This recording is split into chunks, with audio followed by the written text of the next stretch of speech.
নিউজিল্যান্ডের বিপক্ষে দক্ষিণ আফ্রিকার ম্যাচটাকে আপনি চাইলেই বলতে পারেন দ্য মার্করাম শো, কিংবা তাদের জয়কে বলা যেতে পারে মার্করাম ও ইয়ানসেনের যৌথ প্রযোজনা। গ্রুপের দুই হেভিওয়েট দলের লড়াই যেমনটা হওয়ার কথা ছিল হয়েছে, তাই বিনোদনে ভরপুর ম্যাচটায় শেষ হাসি হেসেছে প্রোটিয়ারাই। টসে জিতে নিউজিল্যান্ডকে ব্যাটিংয়ে পাঠায় দক্ষিণ আফ্রিকা। এ ম্যাচে যে জিতবে গ্রুপ চ্যাম্পিয়ন। নিজেদের ব্যাটিংয়ের উপর এইডেন মার্করামের যেন রয়েছে পূর্ণ আস্থা। নিউজিল্যান্ডকে তাই স্কোরবোর্ডে লক্ষ্য ঠিক করার দায়িত্ব তুলে দিলেন। সেই চ্যালেঞ্জ গ্রহণ করে টিম সেইফার্ট ও ফিন অ্যালেন বেশ আগ্রাসী শুরুই করেছিলেন বটে।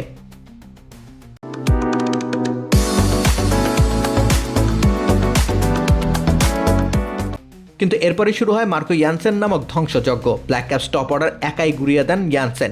নিজের পকেট ওয়েব পুড়েছেন 4খানা উইকেট। দিন শেষে ম্যাচ সেরা হয়েছেন তিনি, কেননা টপ অর্ডারের ধ্বংসই বরং নিউজিল্যান্ডকে করেছিল কাবু। যদিও মার্ক চ্যাপম্যান ও ড্যারেল মিশেলরা হাল ছাড়েননি। তাদের ইনিংসগুলো স্কোরবোর্ডে রানের চাকা স্থির হতে দেয়নি। শেষ দিকে জিমি নিশামের প্রায় 150 স্ট্রাইক রেটের একটা ছোট্ট ক্যামিও ব্ল্যাক ক্যাপসদের এনে দেয় 7 উইকেট হারিয়ে 175 রানের পুঁজি। 175 ডিফেন্ড করার জন্য নেহাত মন্দ সংগ্রহ নয়, কিন্তু তারা কি আর ভেবেছিলেন মার্করাম এদিন হয়ে উঠবেন দৈত্য দানব? একা হাতে তিনি হারিয়ে দিলেন মিচেল স্যান্টনারদের।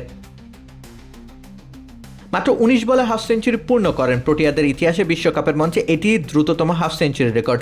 এবারের বিশ্বকাপেও এটি যৌথভাবে দ্রুততম। তবে মার্করাম স্রেফ হাফ সেঞ্চুরি হাঁকিয়েই থেমে থাকেননি, বরং দলের জয় একেবারে সুনিশ্চিত করে তবেই তিনি মাঠ ছেড়েছেন।